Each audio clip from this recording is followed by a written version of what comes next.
Hey everyone, welcome to today's SAG-AFTRA Foundation Conversation at Home. I'm your moderator, Scott Mantz, and please check out our comment section below so you can see how the foundation is raising money for COVID-19 relief. Check out those comments below. But for right now, the movie is The Lost Husband, which is on demand and streaming everywhere. Our guests today joining us are actors Nora Dunn and Sharon. Welcome and thank you for being part of the conversation today. Yes. Nice. Well, let's get right into it. I want to get into just your first take on the screenplay written by Vicki White. This movie is based on the book by Catherine Center. So Nora, let's start with you. What was your first take on the screenplay and on the story itself? I think it was because it actually was a story that you could follow along with. You know, it read more almost like a novel than a screenplay. Sometimes I have to go back when there's all these shots in a screenplay, or who's this now and what's coming in. But this one was very fluid, and the characters were very realized just on the first reading. Mm-hmm. So that's always a gift.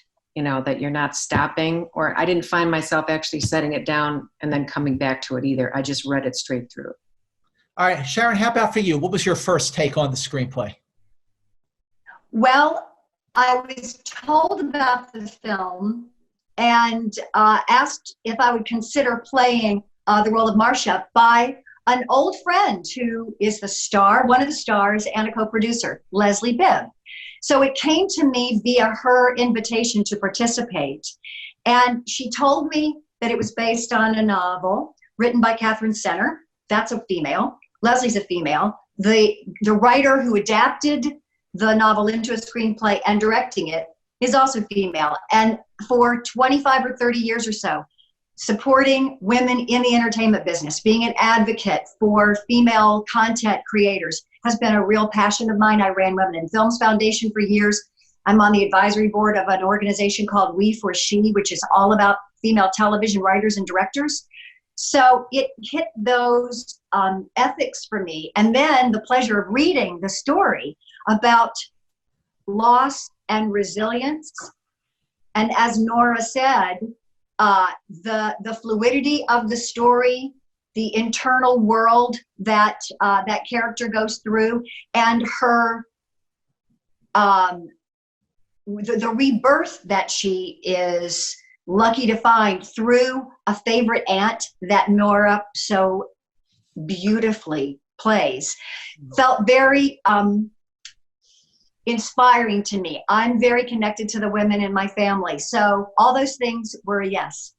Yeah, you know, I'm glad you brought up the themes of grief and processing and working through loss, because I really felt like those are things that, in one reason or another, that's something everybody can really relate to. How did those themes sort of play into the development of your character, Nora?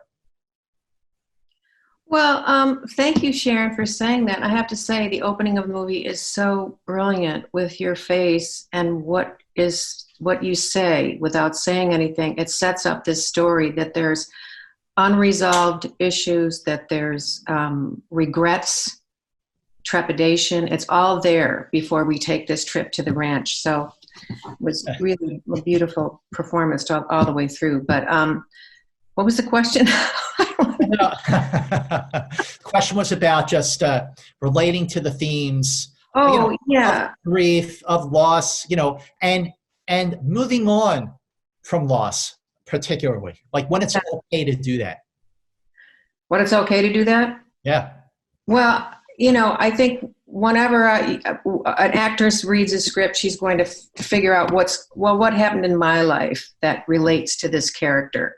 This character is very different from me because she's very mellow and kind of just glides through. She's very settled in her ways. And that's a nice place for me to go. Mm-hmm. So I think on the page I could see that about her, that she's like positive, but she'll look ahead and saying, well, this is going to work out. My niece is going to stay. And her reflections on the loss of her husband and, you know, having to, I think the movie is more about how you handle loss than loss itself. It's what you do with loss that she's sharing. Absolutely. Yep. Sharon, you brought up Leslie Bibb, who, I've been seeing her work in film, TV, stage for many, many years, but I really felt like this was a revelatory performance from Leslie. I want to ask both of you about working with her, but Sharon, let's start with you about working with Leslie on this movie. I'm so proud that she is driving the train for herself as an actor, that she recognized that taking the risk of not just playing a role that is demanding and complicating, especially on an independent film schedule, right? But knowing that as a producer, she could use her resources to make this happen. And the chemistry that she has with the darling Josh Duhamel, who is, I did not know all of the gifts that he has, but many of them that may be revelatory to the people who see the film, which, by the way, is going to be available on all the streaming services. It's a video on demand, so you can bring us into your own home. And they have a great chemistry. And her understanding of these complicated mother-daughter relationships, I think gave her different levels to pull from and different levels to go up to. She plays a mother with such tenderness because her character has two young kids. One of them who has a handicap from an accident. And that actress did a lovely job. Callie, at both the young actress and the young boy, the kids are from the Texas area, Dallas, Houston, Austin. We shot the film in Austin. And those performances are really lovely too. So she knew how to put together and support a great team. They worked in difficult conditions. I say they because I wasn't there for that long, but Nora can fill you in on. They were filming on a farm, a real farm, a beautiful farm that is a character in the piece, and it is gorgeous. But when I was there was a lot of rain. So our circus, the actors, watching this will understand, our circus was this deep in the mud. Pretty much I was there. And it was October, so everything was still lush and green. And they sort of lived in that environment, the whole crew. And you felt like when you were in the farmhouse where this life begins again. And this is an uplifting, aspirational story. And by the way, Vicki shot this with her DP. She wanted to capture Terrence Malick's look of Days of Heaven. So she used those prime lenses that give it this realistic glow, a beautiful glow that will warm you up. So not every day was full of rain, but those things, Leslie, was there every day working with goats and rain and kids and love scenes, and she handled it all beautifully. It's funny. You just answered about 6 questions on my list here. So thank you for that. But no, that's awesome. Nora, I wanted to ask, because I know you had a lot more screen time with Leslie, but also if you talk about working with Leslie, especially in a film that she also produced, but also filming in Texas, and just generally working on such a low-budget, true independent movie, the perks and the joy of just like sort of really keeping everything simple on making a film like this. Mm-hmm. Well, Leslie's a natural actress. She's very funny. And so there's some scenes, all she does, she has to give a look, and it's funny. There's all these wonderful little moments between her and Josh that are very, it's her take on him, her character's take on him. But, she's an actress who prepares, and, I do a lot of TV, so a lot of times we don't have any preparation. And so it's fun to be able to talk about a scene and analyze a scene, and she's very aware of where the camera's going to be, what we're doing. So it was very fluid, even though we did have the weather issues. that it rained and rained, and it was mud, splashing through the mud, and the cows came into the base camp, and actually Leslie got chased by a bull, and she had to catapult herself over a fence, and she hurt her knee. And Vicki was trying to be a matador with this bull going, waving some kind of a jacket.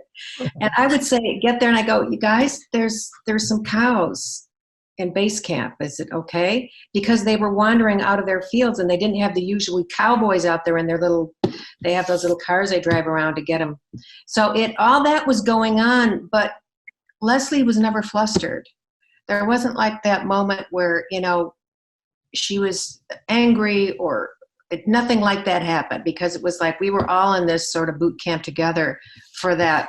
I think it was like 10 days of that weather.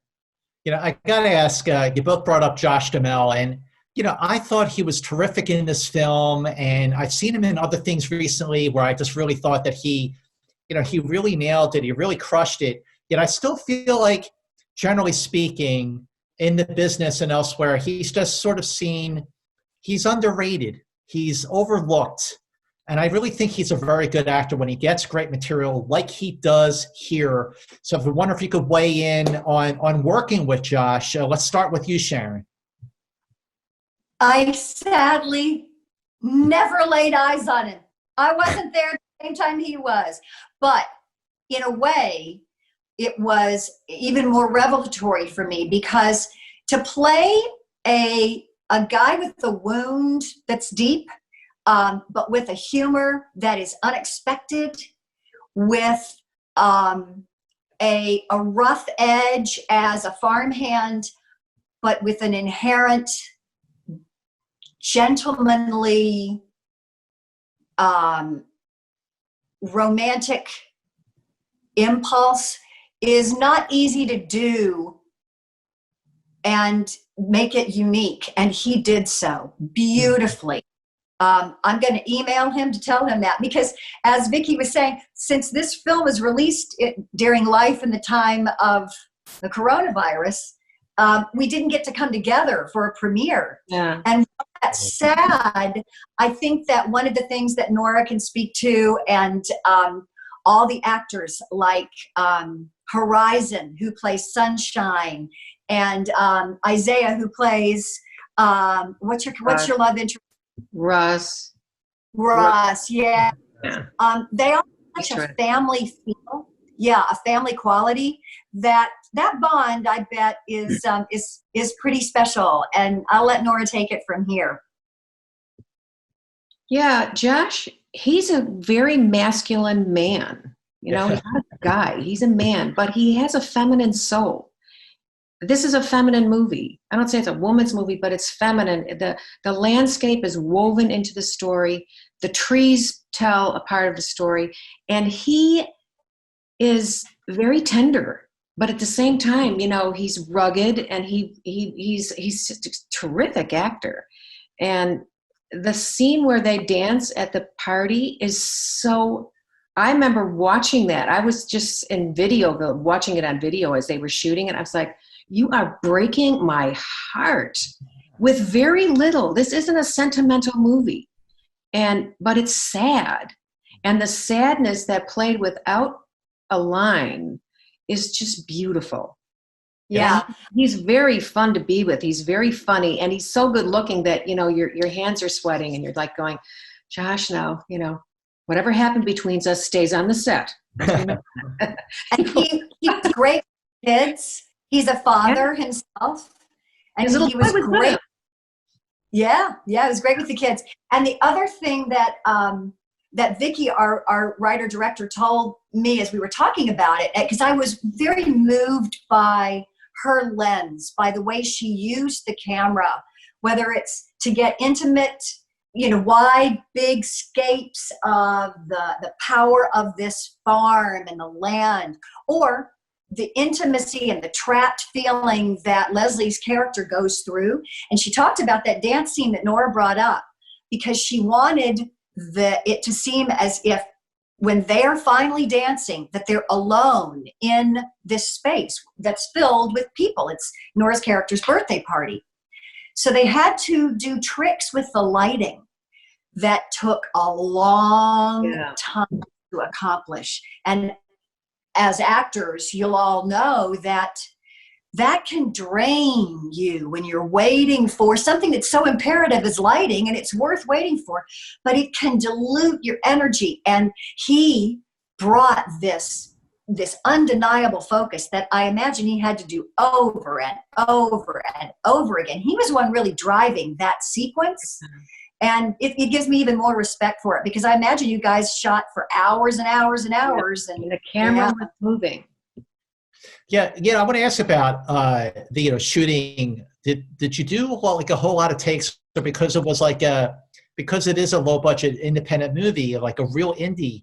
Like, did you just do a couple of takes and then move on? Like, how many pages would you shoot in a day, do you think? I felt we did a lot of takes. This didn't feel like a low budget movie to me. It felt like there was a lot of time.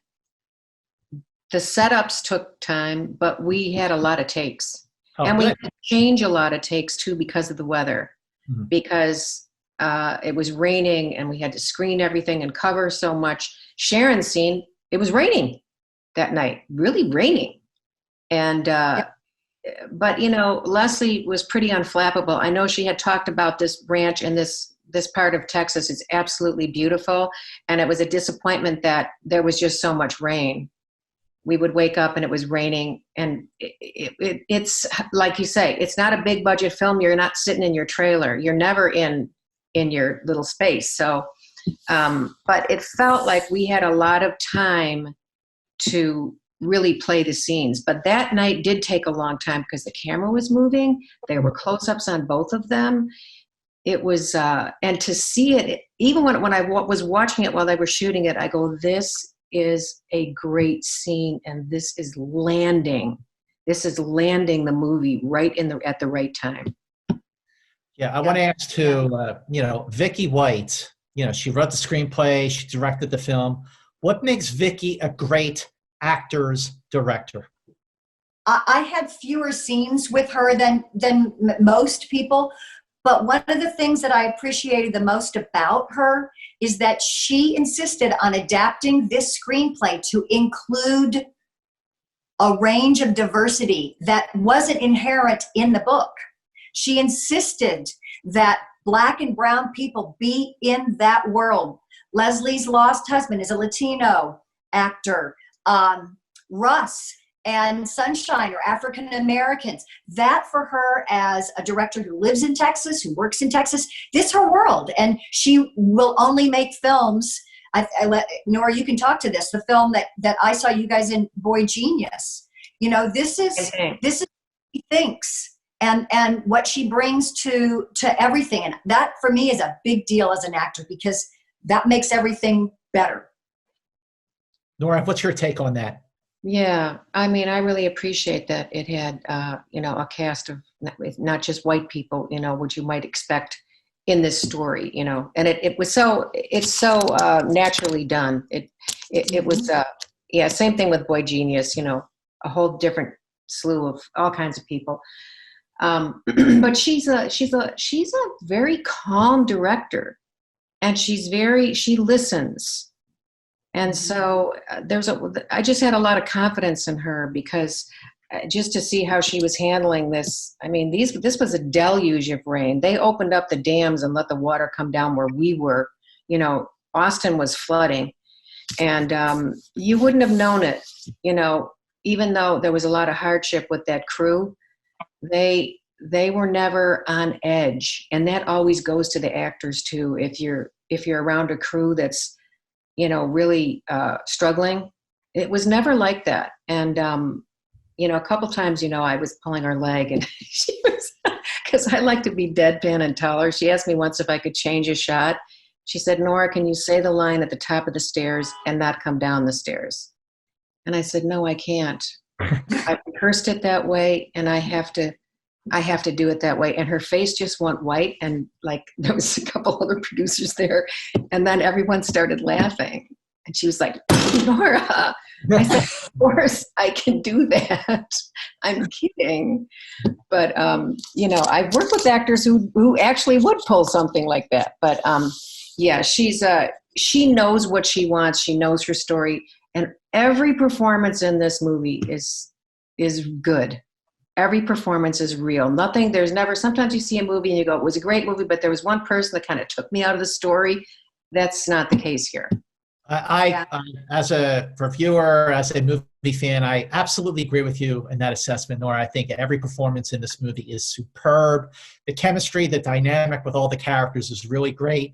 But just to wrapping up, let's start with Nora again, and let's just say, what do you hope the takeaway for a movie like this is, especially at a time like now?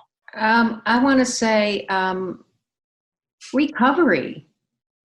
But the thing about what's going on with COVID that I believe is we're not going back to normal. Right. And for the couple instances in my life that were major crises that I had to go through and decide I'm going to get through this, but I can't go back to being who I was before this. I'm going to change, and I have to deal with that. And that's how this movie is. No one's going back to their past. Everyone has to move into their future. And either you're going to live or you're not really going to live. So, when people keep telling me, when are we going to be back to normal? We're not going to be back to normal. We're going to have a new normal, and we'll be better for it because we've learned a lot. And you can't just take that and go, now we're going to go back to being what we used to be. Very, very, very well said, Nora. Sharon, how about you? What's your takeaway, especially at a time like right now? How much we rely on each other, how important it is to recognize that this shift is going to allow us to value everything in a different way. And it's why the SAG-AFTRA Foundation has been established for 35 years to support actors and to support storytelling. We are the entity that offers Storyline online to literally millions of children around the world. It's our literacy program where beloved actors read beloved children's books. So now parents can turn to that online service that we as a union have made available for free to parents to tell stories to their children. And you can donate to that program online. You can also donate to our Emergency Assistance Fund. It was a disaster relief fund that we created for fires and floods, and now we are merging that disaster relief fund with our emergency assistance to be able to support our fellow actors. And that will be in the form of grant checks. But we also know that there are many of us who are still able to earn a living, whether it's the broadcast community, because remember, they're part of our union too, whether it's the high earners. And if you value storytelling and you value the people that you do it with, you can donate to that fund. And if you need assistance, you can reach out and apply to that fund. And be patient with it because the applications are coming in pretty fast. So just know that if you aren't getting your assistance right away, it will come. We are here for you. Our president, Courtney B. Vance, has great messaging on our YouTube site and certainly on the Guild's website, so you can find out the details there. Okay, and once again, everybody, please check out the details below in the comments section. Nora Dunn, Sharon Lawrence, thank you so much for joining us on today's SAG-AFTRA Foundation Conversation at Home. Once again, The Lost Husband is streaming everywhere, and yes, it is a wonderful movie to watch from the comfort of your own home. Once again, ladies and gentlemen, I'm Scott Mantz, and thank you. Thank you, Scott. Thanks, Scott. Thank you. Bye. Bye.